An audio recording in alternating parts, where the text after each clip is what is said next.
போர்க்களம். So lovable wife, பயங்கரமான love பண்றான் மனைவியை, போர்க்களத்துக்கு கூட்டு போயிட்டான். இந்த பொண்ணும் நான் நீ போனாலாம் நான் இருக்க மாட்டேன் அப்படின்ட்டு வந்துட்டான். கூடவே வர போர் ஆரம்பிச்சிருச்சு.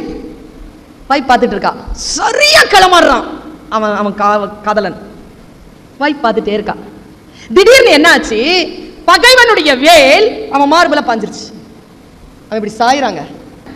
எங்க இருந்தோ அவ வேல் பாஞ்சதை பார்த்த உடனே நேரா ஓடி வந்தாலாம். தன் உயிரோடும் ஆன்மாவோடும் ஒன்றிணைந்த கணவன் கீழே சாய்கின்ற அந்த வினாடியில தன் உடம்பால தன் புருஷன் உடம்பு அப்படி தாங்கிட்டாளாம். புருஷன் உடம்பு மேல விழுந்து இவ கீழே விழுந்துட்டான். அவன் சாவறதுக்கு முன்னால செத்துட்டான். அவ செத்ததுக்கு ஒரு காரணத்தை சொல்றாரு ஜெயங்கொண்டார். அதான் இங்க கவிதையே. என்ன இருந்தாலும் மண்ணுனாலும் அவன் பொண்ணு தானே. கீழே விழுந்தா அவன் மண்ணு என்கின்ற பெண்ணின் உடலை தானே தழுவுவான். தன் கொழுநன் மண்மகளை தழுவுவாள் முன் தன் உடலால் தாங்குவாளை காண்மின் காண்மின்.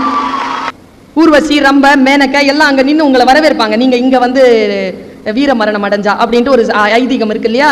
அதனால தன் கணவன் செத்துட்டானா அங்க போன உடனே யாராவது ஒரு பெண் வந்து, விண்ணாட்டு மகளிர் தன் கணவன் உயிரை புணரா முன்னம் தன் ஆவி ஒக்க விடுவாளை காண்மின் காண்மின். மண்மகள் தழுவாள் முன் தன் உடலால் தாங்கி விண்ணாட்டு பெண்கள் அவன் உயிரை புணர்வதற்கு முன்பு தன் ஆவி ஒக்க விடுவாளை காட்டுகிறார் ஜெயங்கொண்டார் பரணியில்.